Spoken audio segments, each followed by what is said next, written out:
Quando eu cresci, né, as minhas referências de masculino no cinema eram Rock e Rambo. Convenhamos, são sujeitos bem quebradinhos, né? Sim, É mas um ele ainda trauma, é um tá na filme chave. traumatizado. Sim, mas ele ainda está na chave. Tô aqui com o Daniel Rezende, mestre, diretor de O Filho de Mil Homens. Não só O Filho de Mil Homens, né? Bingo, Rei das Manhãs, um filme que eu falei tanto, rapaz. Sempre que eu tenho a oportunidade eu cito o Bingo. Turma da Mônica, que eu defini o filme como esse globinho de neve super carinhoso, onde tudo é perfeito ali dentro. E antes disso, editando filmes, né? Como alguns bem mais ou menos, tipo Cidade de Deus, Tropa de Elite, um tal de Árvore da Vida e por aí vai. E agora o homem se deu também a escrever, né, seu Daniel? Você acredita que me deu essa ousadia? Essa audácia.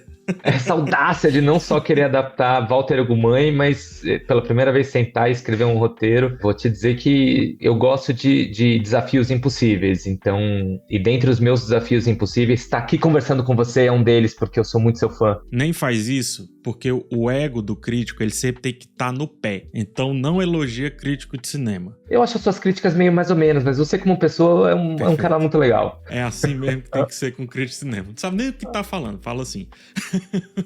Eu vi uma entrevista tua em cima disso, dessa sua transição para também roteirista, que não é uma transição, na verdade é uma soma, né? Eu vi você dizendo que descobriu o livro do Walter Ugumãe e já disse de cara, eu tenho que fazer esse negócio aqui, tenho que adaptar isso aqui. Por quê?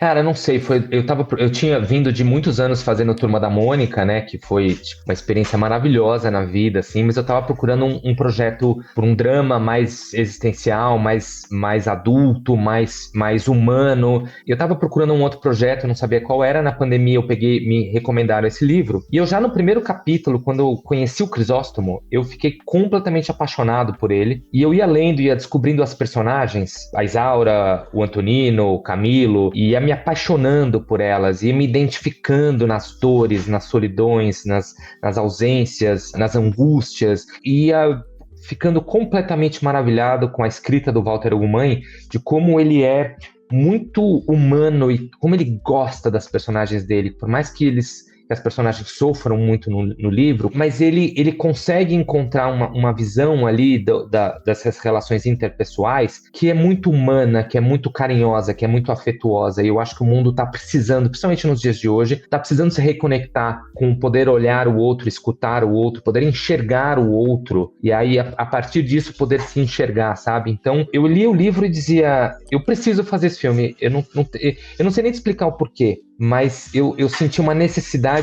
quase básica de que essa história precisava ser contada e que eu precisava contar essa história e que eu precisava, e é um livro que também tem a ver com uma coisa muito pessoal, que é desconstrução de padrões, de como somos nós codificados, limitados por questões, por padrões ancestrais que estão na gente e como a gente precisa ter consciência deles para dizer isso aqui não serve, isso aqui talvez não nos sirva, e a gente poder se libertar disso. Então, o livro tinha muito a ver com uma coisa minha, como enxergar o mundo e a vida e me enxergar, e aí foi um pouco inevitável. Não foi fácil, né? Porque fazer um filme para falar de poesia e de afeto hoje não é nada fácil, mas estamos aqui pela Netflix lançando o filme, muito, muito, muito, muito feliz com o filme.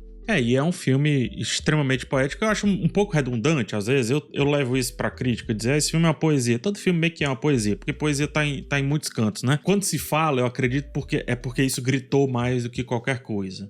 Então tem um lirismo muito grande no filme, sobretudo por conta do primeiro ato. Eu até mandei um áudio quando eu tava finalizando o primeiro ato, eu disse, por que eu não vi isso no cinema, meu Deus do céu? Eu não queria estar mais vendo ali, eu a meter o subwoofer, subir um pouquinho o grave, porque eu queria aquele oceano ao fundo, todo o tempo me lembrando que estava lá, as ondas indo e vindo e tudo mais. Enfim, nesse período, desde que o filme estreou até a gente estar conversando aqui, eu fui ver muita entrevista sua. Até cansei um pouco da sua voz, apesar de ser uma belíssima voz. Mas uma coisa que eu vi muito você falando, e eu peguei entrevistas de 6, 5, 3, 2 anos atrás, é você falando assim, quando vai falar sobre algum filme. O filme é sobre. Aí depois, o filme é sobre. E aí, seguinte, o filme é sobre. E depois, mais de um tempo, o filme é sobre. Isso quando você tá falando sobre o Bingo, quando você tá falando sobre...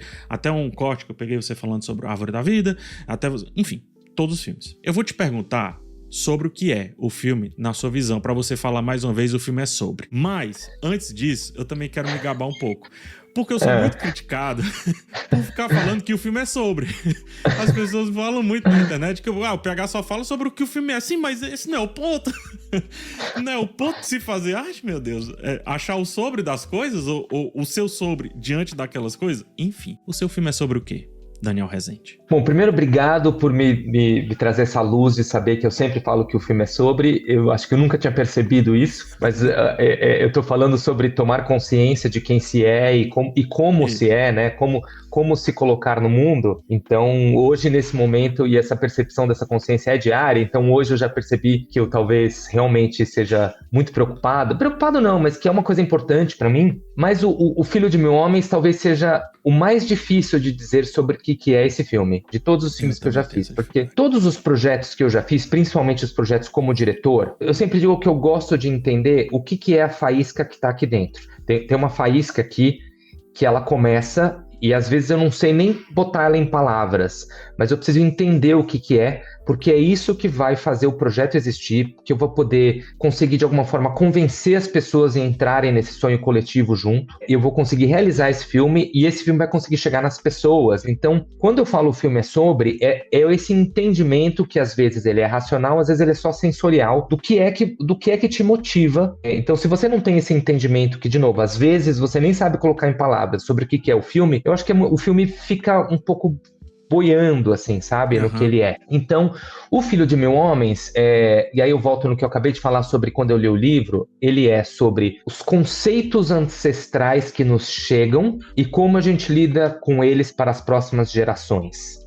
Tô tentando improvisar aqui, tá? Porque eu acho que eu nunca respondi essa pergunta. Você me pegou aqui desprevenido, mas eu acho que isso engloba um pouco tudo. Como você consegue ter a consciência dos padrões que nos moldam e entender se na sua vida você está se moldando a esses padrões ou se você está liberto o suficiente para moldar o mundo à sua volta de acordo com aquilo que está em você. Então, nisso engloba, o filme ele tem uma expansão, para mim é muito importante, a expansão do conceito de família, não só de criticar ou dizer contra a família biológica, ou a família de sangue, ou o que se chama de a família tradicional. Ela existe, muitas vezes ela é maravilhosa, muitas vezes ela é disfuncional, mas que a gente não se limite a só isso como conceito de família, mas que a gente possa expandir esse conceito para a família, é onde você consegue criar uma rede de afeto, uma rede de cuidado, uma rede de escuta, uma rede de convívio verdadeiro e presente. É uma rede de apoio, né?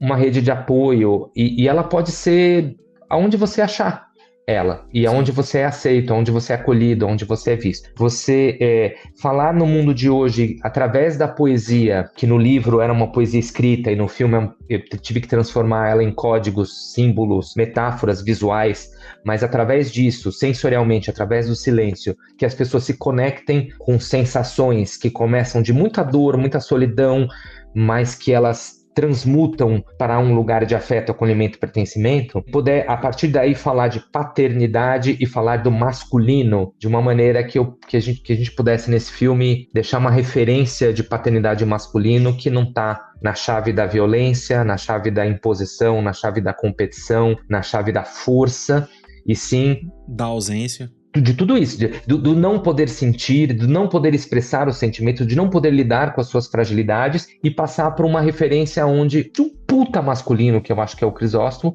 mas que trabalha na rede, nas chaves da escuta, do acolhimento, do não julgamento, da soma, do coletivo ao invés da competição e da imposição. Nossa, eu saí falando, né, mano? Mas você perguntou sobre o que é esse filme. Esse filme é sobre todas essas coisas e o que você deixa pro mundo, da sua ancestralidade. Eu acho o Crisóstomo um personagem fantástico, sabe? Em determinado momento, eu tava decidido, acho que com 70% do filme, a falar como o Crisóstomo, ele, entre aspas, muito entre aspas, resolveu aquele menino. Aquele jovem. E aí, nos finalmente, eu disse, não, ele não resolveu o jovem. Ele resolveu a si, pô. O jovem foi consequência, tal, não sei o quê. E aí, na crítica que eu escrevi do filme, tem hora que eu digo que ele tá resolvendo, tem hora que eu digo que ele tá se resolvendo. Aí, quando eu fui fazer a reescrita, né, pra gravar, cara, que confusão. Eu tô dizendo duas coisas diferentes, eu tô errando. Tem um furo no meu roteiro da minha crítica. Eu disse, não, mas eu acho que é isso mesmo.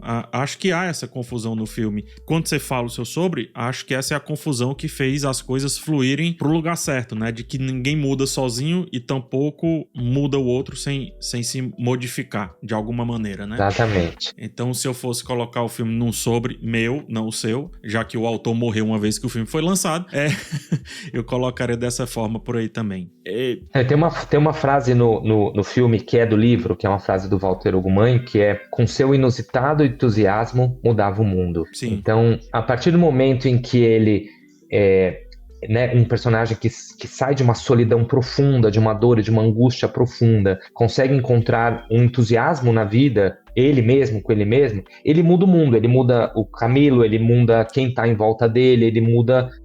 Então é isso, o todo e o único é um pouco a mesma coisa. A gente acha que mudar o mundo é votar em líderes, porque só eles têm... Não, a gente muda o mundo nas nossas relações interpessoais, no pequeno. Tem muitos comentários, eu recebo muitas mensagens, os comentários na internet, nas redes sociais, assim, as pessoas estão realmente... Terminam um filme e falam, cara, esse filme é sobre o que importa, a gente esquece o que importa. Esse filme, eu saí desse filme e eu queria ligar para os meus amigos que eu não falava há muito tempo, eu queria viver, eu queria mudar a maneira com que eu me relaciono com as pessoas. Então, é no pouquinho, no que você faz com teu companheiro ou tua companheira, com teus pais, com teu filho, com os teus irmãos, com os teus amigos, ou com o que você faz com a sua sociedade, com o seu bairro, ou no caso, né, no meu caso, tinha um cineasta, o que eu posso deixar, como é que o filme sobrevive ao final do filme? Sim. Como é que aquele filme tem uma sobrevida que ele vai em cada uma das pessoas que é afetada por ele e que vai ter o sobre dessa pessoa, que isso é o lindo da arte, como é que esse filme transmuta a ser um filme? E ele muda, porque ele tem essa força. E ele ficou ressoando muito, não é uma frase explícita, mas eu posso parafrasear, que é quando ele dá a ideia do achar o muito dentro de um relativo pouco, né? Dentro desse espaço, por exemplo, Crisóstomo. Crisóstomo é um sujeito que mora num lugar nenhum, posso assim dizer.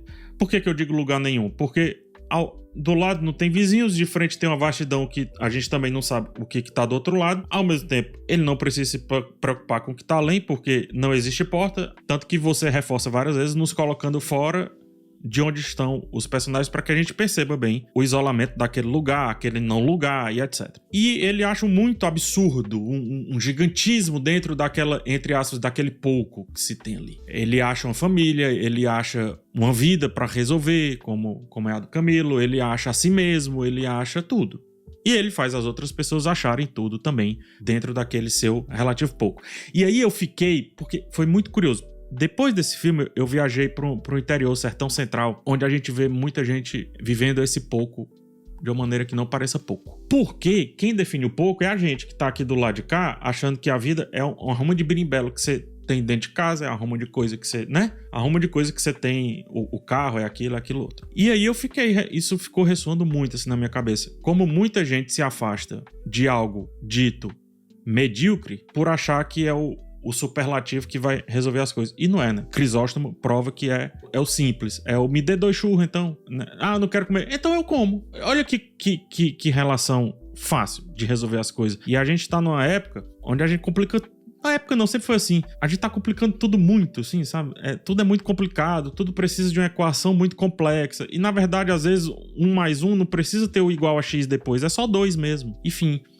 Né? Eu acho que o Crisóstomo representa isso muito bem. E o filme vem falar sobre esse poder da comunidade, sobre a rede de apoio, que é como eu acho que deveriam ser as famílias. Mas definitivamente não tá sendo muito assim, né? Eu sempre tenho uma dificuldade em generalizar, porque existem famílias e famílias, mas a gente tá num momento do mundo que quando a gente fala de família, se a gente pensar no mundo como uma família, é uma família disfuncional. Se a gente pensar no planeta Terra como né, assim, dividida em países, em estados, em ideologias, em tantas coisas que são tantos filtros, que são invenções sociais, códigos, que nos impedem de simplesmente ser estar. E aí esse filme, ele tenta pegar pelo micro para falar sobre isso, mas ele tá falando sobre o todo, né? Ele tá falando sobre como às vezes a gente complica por causa dessa quantidade de filtros sociais que nos impedem de simplesmente olhar o próximo, olhar o outro, né? E para isso que eu acho que, de alguma forma, o realismo mágico, a fantasia, o não lugar e o não tempo, para que a gente não olhe a gente mesmo no mundo real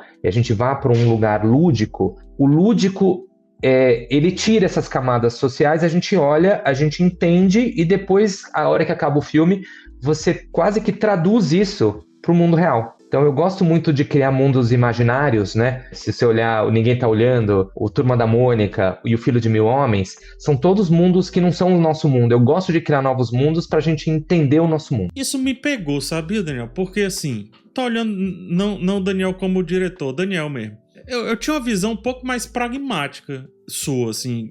Me parecia um sujeito mais... Você pega, o Cidade de Deus é a organização de um caos em forma de montagem. O Tropa de Elite é a resolução de um caos em forma de montagem. Tantos filmes depois, o próprio Bingo, eu acho que é um filme... Eu não gosto de dizer certinho, mas ele tem um parâmetro, assim, bem definido. Ó, primeiro eu vou apresentar isso, depois eu vou quebrar isso aqui, depois eu vou remontar e depois... Né, tá ali, pá. O Turma da Mônica, por mais que ainda tenha o lúdico, tá tudo no lúdico. Então, existe como eu chamo, o globinho de neve. Tá pronto, aqui ele fez a sandbox, aqui ele brinca na sandbox, mas tá tudo dentro da mesma linguagem. Quando vai pro Filho de Mil Homens, aí eu digo, eita, peraí, Daniel, não sabia não que você mergulhava no oceano. não tinha essa visão que a concha brilhava na cabeça de Daniel Rezende, entendeu? E isso me pegou bastante. Eu acho que parte do sucesso da adaptação, e aí olhando como adaptação, bem tecnicamente falando mesmo, parte do sucesso da adaptação é se permitir esse lúdico extremo, que eu realmente não esperava de você. Foi o Daniel roteirista que gritou? Foi o Daniel... O que foi? Ou foi só porque é muito pessoal mesmo esse filme? Eu acho que é um pouco de tudo isso que você falou. Eu acho que cada projeto eu tento sempre me reinventar. Eu tenho um certo pavor de ficar me repetindo. Óbvio que todo projeto que eu faço sou eu. Então sempre tem eu em cada projeto cada história que eu vou contar. O joinha pode se repetir, né? Sempre tem que ter alguma coisa, né? Porque isso aí eu tento colocar em quase todos os projetos que eu faço, né? Porque isso sou muito eu faço muito isso. Mas eu acho que tem a ver com o momento da vida que a gente tá, né? Óbvio que o Daniel que fez o Filho de Mil Homens não é o mesmo Daniel que fez o primeiro Turma da Mônica, e muito menos o mesmo Daniel que fez o Bingo, né? É o mesmo Daniel, mas é outro Daniel. Então, eu acho que o Filho de Mil Homens talvez com certeza tenha sido um mergulho mais ousado, mais profundo, mais pessoal que eu tenha feito até agora. Espero que o próximo seja mais ainda. Eu precisei lidar com o Daniel cineasta, o Daniel que tem uma voz aberta no caminho da arte, que consegue, né, muito dificilmente, mas consegue realizar os filmes, mas era um lugar muito profundo, eu como homem, na sociedade de hoje, poder me expor às fragilidades, poder me expor à sensibilidade, poder dividir com o mundo aquilo que a minha visão de mundo, e a visão de mundo que é minha, mas era de muita gente que participou desse projeto. Eu acho que esse projeto... A gente sempre fala que quando a gente faz um filme, a gente forma uma equipe que forma uma família. Às vezes isso é verdade, e como toda família, às vezes é meio disfuncional,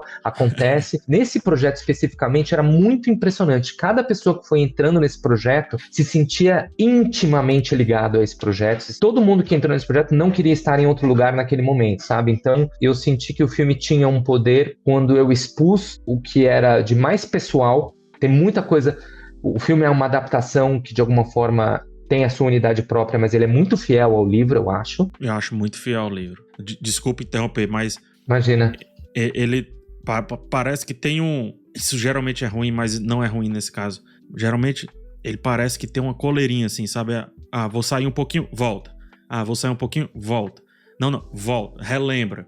Vamos aqui e tal. E eu acho isso muito legal, porque para quem lê antes ou depois o livro, eu li um pouco antes e um pouco depois. Você vai percebendo ali, mas também percebe como o filme ele tem a linguagem dele, né? Tem a gramática dele. Ele existe por si só. Aliás, o Walter Ugumãe, quando assistiu e ficou muito feliz com o filme, foi muito lindo porque ele elogiou exatamente todas as transmutações e todas as reinterpretações do livro dele para o filme. Ele elogiou tudo, assim. O próprio Crisóstomo, ele é bem impactado, né? Porque ele é mais silencioso no filme, né? Não só mais silencioso, mas dando um mini spoiler aqui, o Crisóstomo do livro não tem passado, né? O Crisóstomo do livro é o único personagem que a gente não sabe de onde ele vem. E o Crisóstomo do filme tem um passado que, inclusive, é muito edificante desse filme. Ele parte de quem é esse menino e como ele é, porque ele foi criado fora das condições sociais, né? Ele não foi doutrinado pelas regras sociais e pelas crenças limitantes e pelos padrões sociais. Então isso faz do filme que ele é por uma coisa que é do filme, não é do livro. E o filme precisava disso para chegar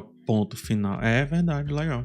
Eu acho que o filme ele tem um lugar muito pessoal, ele é uma adaptação muito fiel ao livro, mas eu coloquei muito de mim como contador de história, muito do que eu enxergo da sociedade, muito dos meus estudos da energia Kundalini, da filosofia Tantra, dessa energia que temos no nosso corpo e aí nos conectamos com o universo. Então, o todo e a parte, né? Isso tudo tá no filme, né?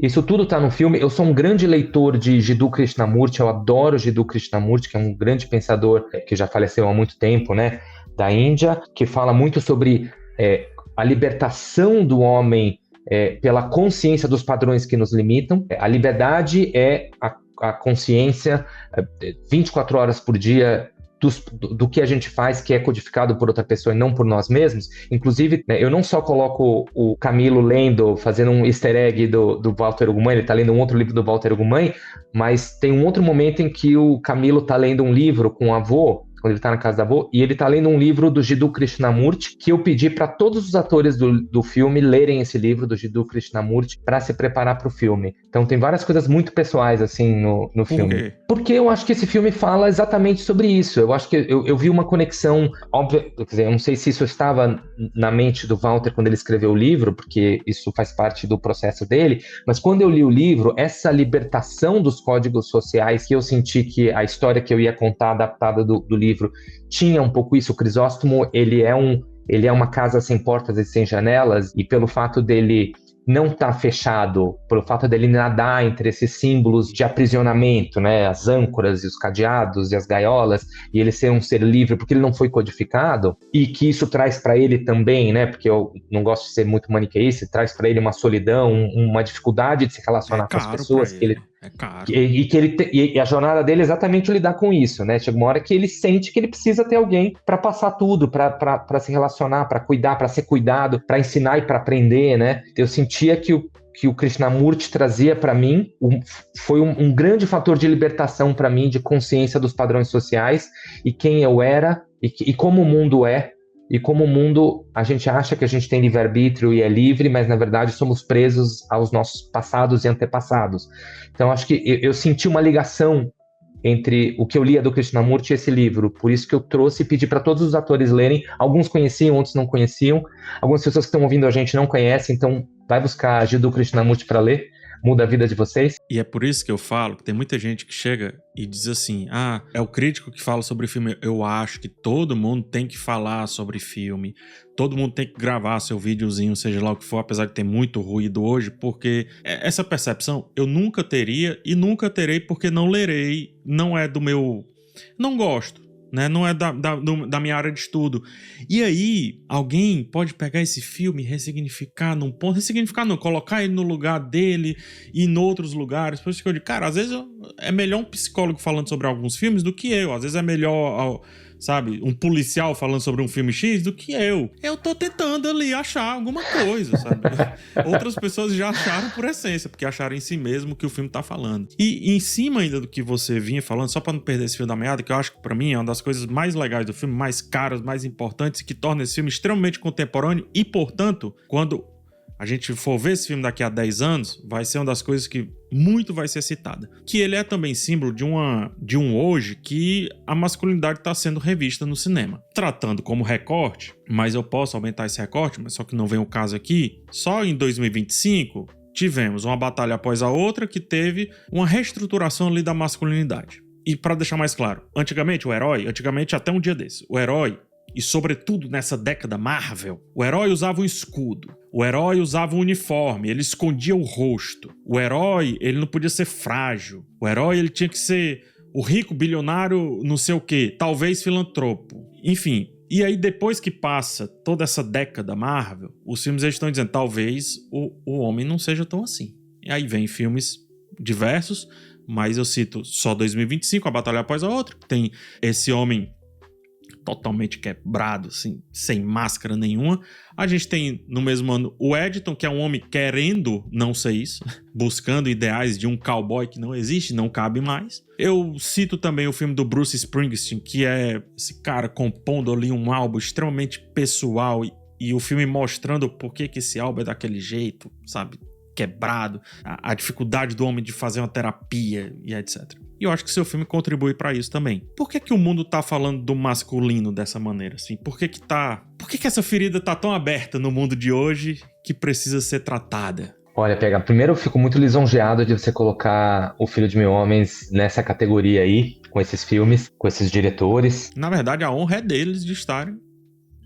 É porque você está falando comigo e não com eles, mas eu vou levar isso como um grande elogio. PH.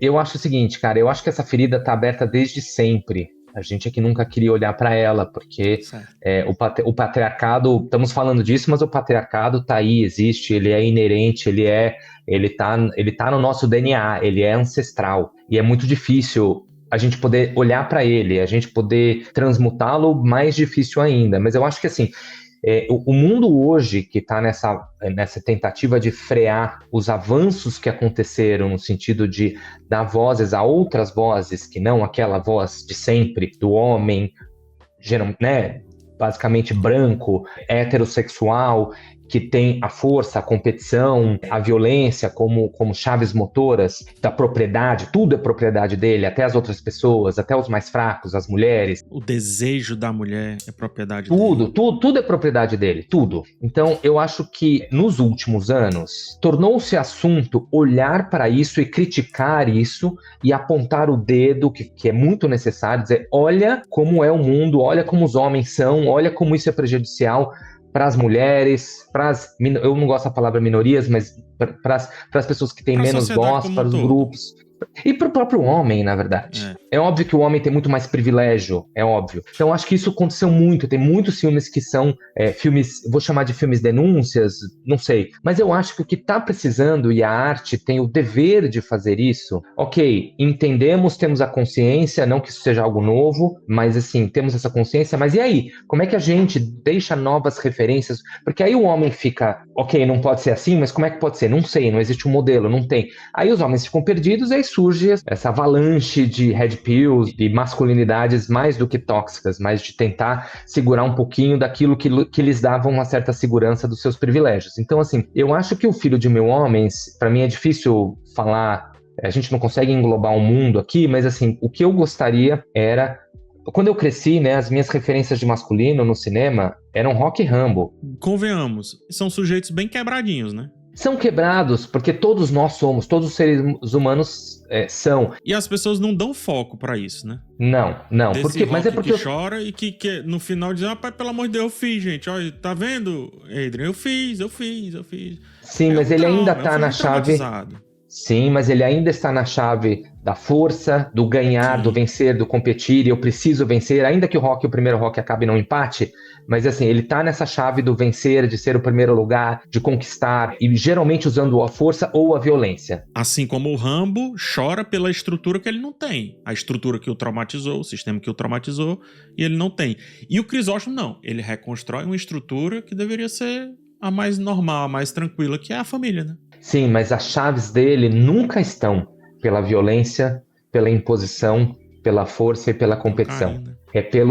Até por não estar codificado socialmente, ele consegue ouvir. Então, uma das coisas que a gente fez foi de se desvencilhar um pouco da palavra do Walter Ugumãe, né, no livro, e tentar apostar nos silêncios, nos olhares. Então, quando a gente faz um masculino que fala pouco, sobra espaço para ele ouvir, sobra espaço para ele enxergar, sobra espaço para ter uma alteridade ali de enxergar o outro sem julgar. Então, as chaves do Crisóstomo não estão na competição, na força, na violência. Elas estão... A força dele, né, para mim, uma das cenas mais lindas. E eu vou te dizer que para fazer isso, eu como autor, eu tive que abrir ainda mais a escuta, que eu acho que o superpoder de um diretor é a escuta da equipe, dos seus parceiros, nas pessoas que ele confia, nos co-criadores e coautores do filme. É a escuta de saber encontrar a faísca, saber escutar todo mundo que veio colaborar com o filme, filtrar o que faz sentido com essa faísca ou não. Para mim é o superpoder de um diretor. E nesse filme eu elevei isso à máxima potência. E como eu estava escrevendo, eu nunca tinha escrito, e esse filme fala sobre homofobia, capacitismo, machismo, vários tipos de preconceitos. Então, eu chamei atores e autores com nanismo para ler o roteiro e poder dizer se aquelas personagens estavam representadas com dignidade. Eu chamei autores e atores e diretores da comunidade LGBTQIA+, para ler o roteiro. Eu chamei muitas mulheres feministas que são especialistas em criação de personagens femininas que tenham camadas, que tenham sutilezas, que tenham profundidade, para ler o filme e olhar para as personagens femininas. Então eu abri a escuta num grau nunca antes. Eu acho que tudo isso influenciou muito na representação que a gente fez no masculino do Crisóstomo, né? Tem uma cena para mim que simboliza isso tudo, a masculinidade dele, o masculino dele, quando a Isaura já tá na casa dele, ele entra, ela voltou a escrever, né? Ela tá escrevendo e ela pergunta: o amor é espera ou o amor estraga tudo, né? Nossa, eu usei isso no final do texto porque eu achei muito poderoso isso aí. E o amor estraga tudo e o amor é espera são conceitos que estão no livro, né? Então eu trouxe isso pro filme. Quando ela pergunta pro Crisóstomo e ele, na sua visão do masculino, diz: eu não sei, mas eu ia adorar ler o que você está escrevendo. O que ele está dizendo aí? Eu quero te ouvir. Eu quero ouvir o feminino. Eu não quero dizer para você o que é, mas eu quero aprender junto. Os homens deveriam assistir esse filme e olhar para si mesmo e pensar como é que a gente constrói junto, que eu acho que a mudança no mundo está no junto, não no confronto, né? O próprio Crisóstomo, quando ele sofre bullying e ele é violentado pela maneira que as pessoas olham para ele não devolve com violência. É óbvio que de alguma forma é uma idealização, é muito difícil no nosso dia a dia a gente lidar com a violência e somos humanos, né? Mas eu queria que esse filme as pessoas repensassem sobre o masculino. Bora falar só um pouco tecnicamente. Ultimamente eu não tenho gostado muito de falar sobre o filme tecnicamente, não, que eu acho desculpa a expressão, mas eu acho verborragia gratuita de crítico de cinema. Mas eu acho que é legal falar na presença de um diretor. Eu acho as locações desse filme, assim, um absurdo, cara. Um absurdo. Chapada da Diamantina e Búzios, correto? Isso. E ao mesmo tempo, é um filme que adapta uma história de um português que me parece muito Monsanto. Eu falei isso na minha crítica, que é uma cidade lá de Portugal, que é toda... As casinhas são meio encravadinhas numas pedras, assim, também, sabe? E aí vê aqui Pô, aí eu fico... Pô, preciso ir pra Portugal pra ver. Aqui no Brasil tem essas coisinhas e tal. É incrível como essas locações que vocês acharam fez esse não lugar maravilhoso, esse espacinho. Mas me fala como foi achar essas maravilhas, como é que foi... E aí eu quero o pragmatismo. Como é que vocês acharam esse treco, macho? Olha como é engraçado como a sua percepção tá bem perto da realidade, assim. Em algum momento a gente cogitou filmar esse filme em Portugal, mas a gente falou, não, a gente precisa filmar no Brasil. Mas eu tinha ficado muito com essa coisa, fica impressionado com as vilas de casas brancas e vilas de casas de pedra, porque isso dá uma sensação de parada no tempo, que era uma coisa que eu queria, que já tem no livro, eu queria pro filme visualmente. Mas mais do que isso, tinha um significado maior do que isso. Porque quando você vai numa vila que todas as casas são iguais, ou elas são todas de pedra, ou todas de casas brancas, ela, de alguma forma, imageticamente, você está conversando sobre essas sociedades onde você tenta encaixar todas as pessoas num mesmo molde. Todas têm que pertencer ao mesmo pensamento, à mesma visão de mundo, e se adequar a linhas geracionais que se repetem como um disco riscado, que não é à toa que eu começo o filme com um disco riscado. Ah, tá bom. Que é um conceito que eu li num livro do Krishnamurti, que às vezes a gente só pega o que de toda essa ancestralidade, a gente fica repetido como um disco riscado, sem nunca perceber que o disco tá riscado. Então eu começo o filme com um disco riscado por causa disso. E aí, como é que a gente achava isso no Brasil agora? Quando a gente falou, beleza, a gente precisa filmar esse filme no Brasil, ele precisa ser um filme brasileiro, vai ser falado em português do Brasil, com atores brasileiros, a gente tem que filmar isso no Brasil. Onde tem uma vila de casa branca e uma vila de casa de pedra? E a gente começou, tinham alguns produtores de locação, então a gente foi para Minas Gerais, a gente foi para Paraty, a gente foi para vários lugares procurar. E era muito difícil, né? Então a gente demorou bastante tempo para achar. Por incrível que pareça, a praia num Brasil que tem uma das maiores costas litorâneas do mundo, a Praia do Crisóstomo foi a última locação que a gente achou, tá? Por incrível que pareça. Foi mais fácil achar uma vila de casa de pedras do que a Praia do Crisóstomo. Nossa, não imaginava mesmo. É porque quando você está falando de uma praia deserta, você tem várias questões logísticas, já que você quer falar de um pragmatismo de produção, você precisa de uma praia que seja deserta, porque você não pode fechar a praia, né? Se um turista quiser ir na praia, você não pode impedir que ele vá na praia.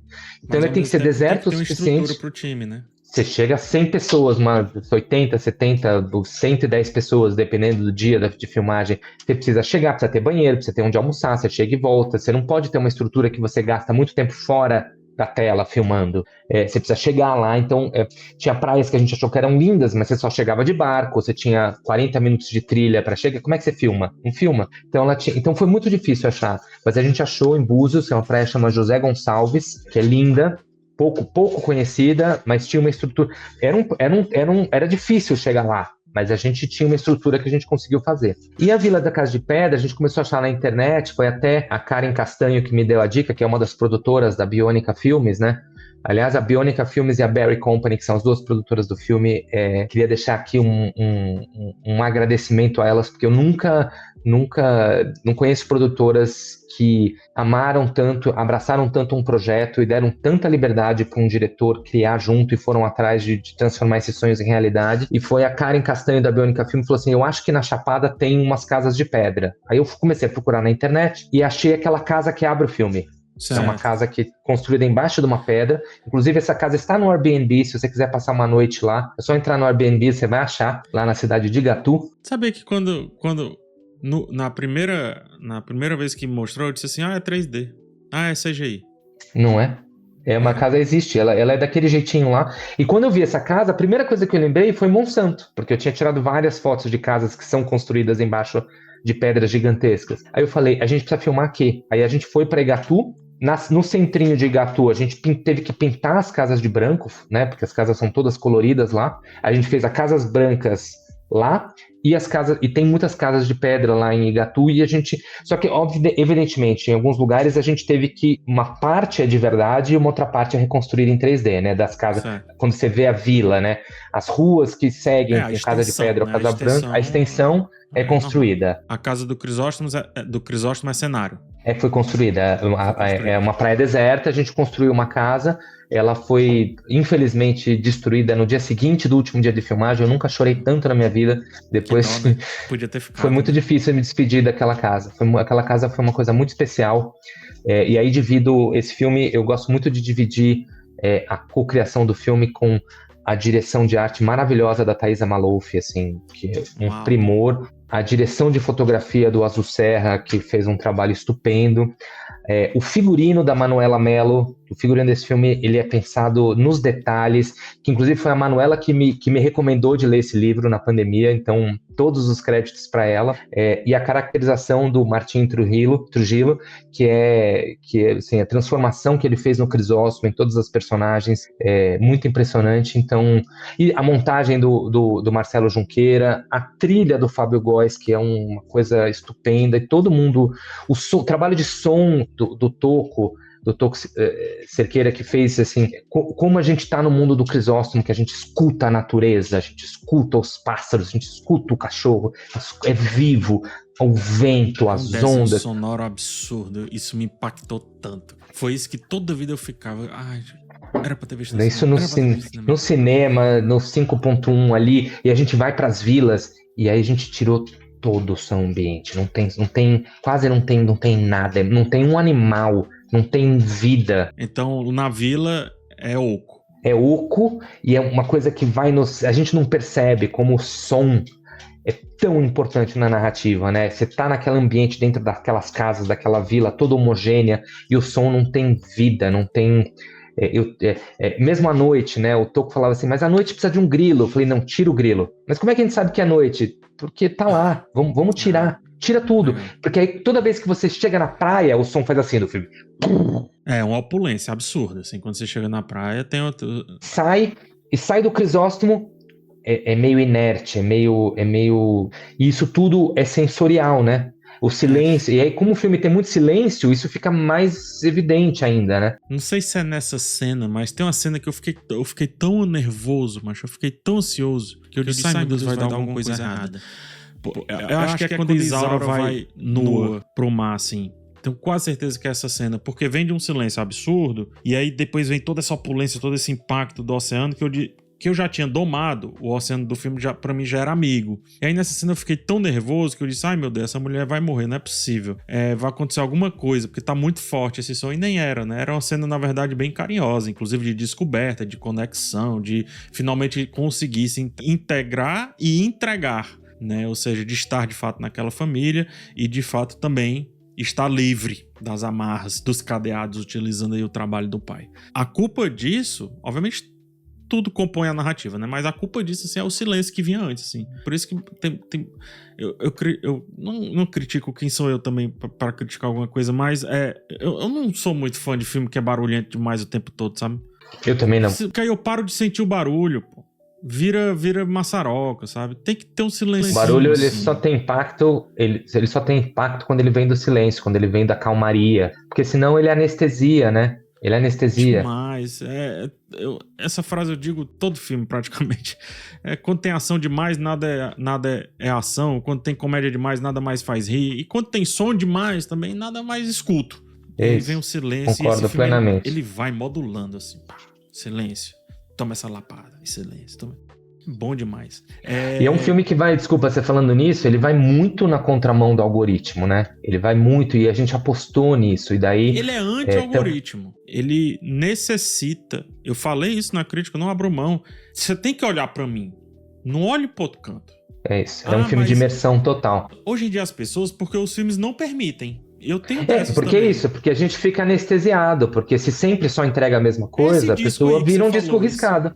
É o disco riscado. E aí esse filme, ele não é um disco riscado, porque às vezes algumas pessoas até têm uma dificuldade. E aí eu também, do mesmo jeito que eu admiro e falo aqui das produtoras que confiaram nesse filme, na equipe que se entregou, e sem essa equipe e sem esse elenco esse filme não seria, mas aí eu vou dizer assim que, cara, tem que se aplaudir a Netflix ter acreditado nesse filme, ter investido nesse filme e ter ousado ir contra o algoritmo, né? Porque eu acho que a gente precisa desse respiro. E é muito louco porque eu tô vendo nas mensagens, nos comentários, na interação que as pessoas estão tendo com tudo que se fala na mídia e nas mídias sociais sobre o filme, como as pessoas estão agradecendo exatamente isso, esse tempo de respiro e de entrega. E é um filme que ele é uma experiência cinematográfica onde o espectador sai uma pessoa melhor do que ela entrou. E para mim não tem experiência melhor do que essa, né? Para mim, eu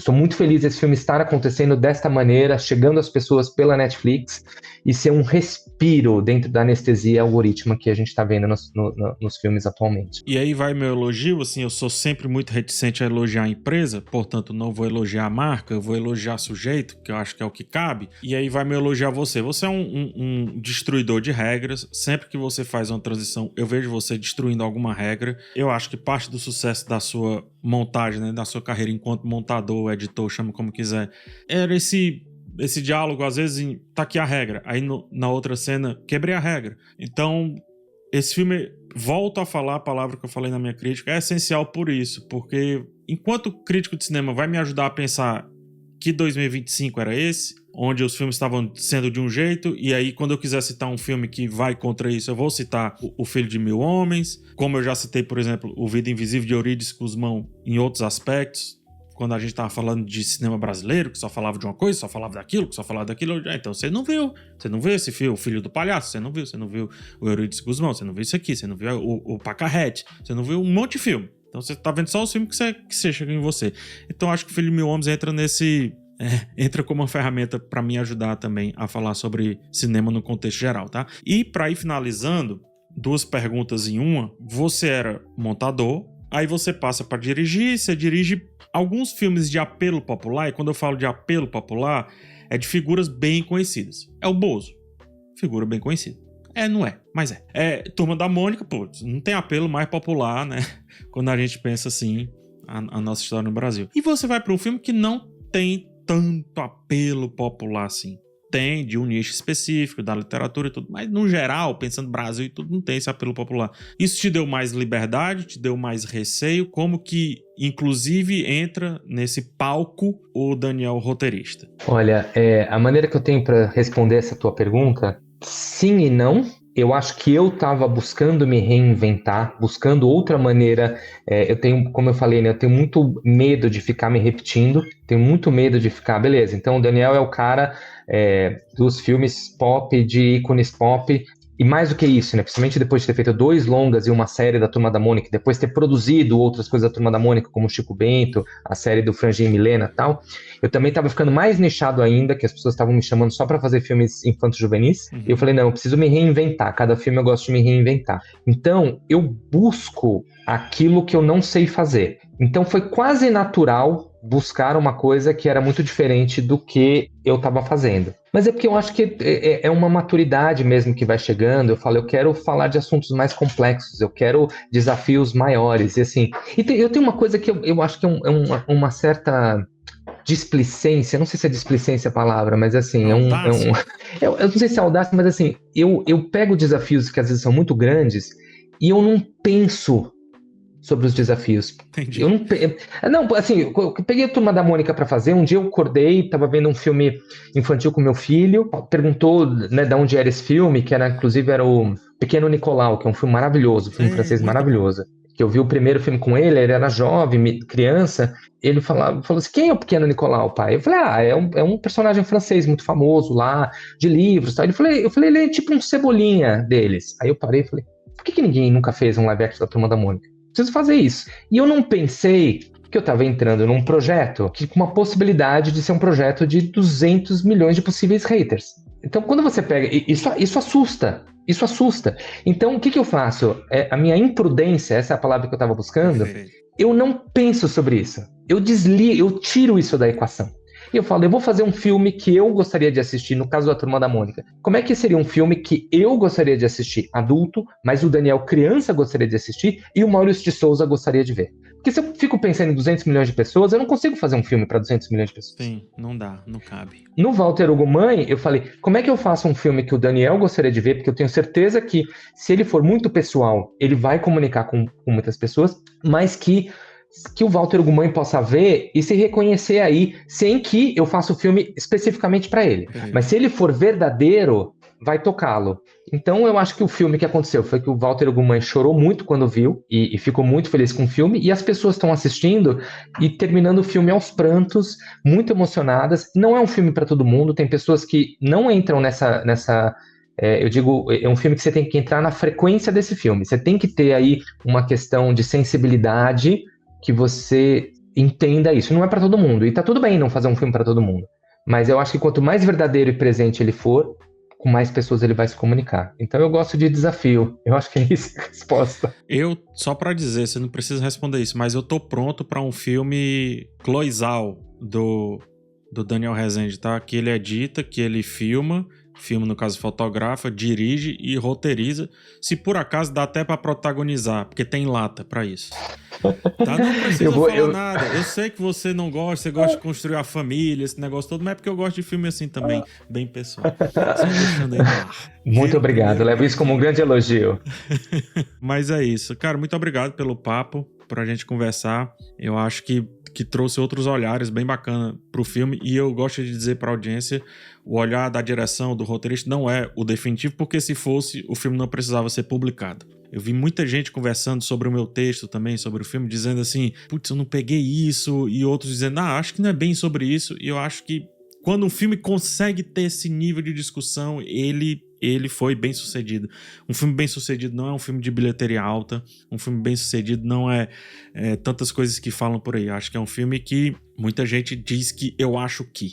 E tem um monte de gente falando eu acho que você conseguiu atingir o sweet spot, né, como fala em inglês, ou o ponto do doce, que é muito mais bonito falado em português. E parabéns mesmo. O que é que vem aí antes de vir o filme Cloizal do Daniel Rezende? Bom, primeiro, obrigado. Eu adoro o seu trabalho, adoro a maneira com que você enxerga os filmes e põe o seu ponto de vista. E então, vindo de você, eu fico muito feliz. Eu vou fazer agora uma série eu vou falar porque já está público, vou fazer uma série da Netflix, uma série na América Latina, chamada O Futuro é Nosso, que é uma adaptação de um livro do Philip K. Dick, É uma adaptação bem livre, assim, de um livro dele, menos famoso, mas é a primeira vez que ele está sendo adaptado para o espanhol. Então eu vou fazer uma série muito grande, eu vou fazer 2 episódios dessa série e tô com alguns projetos aqui, procurando. Que não podem dizer, né?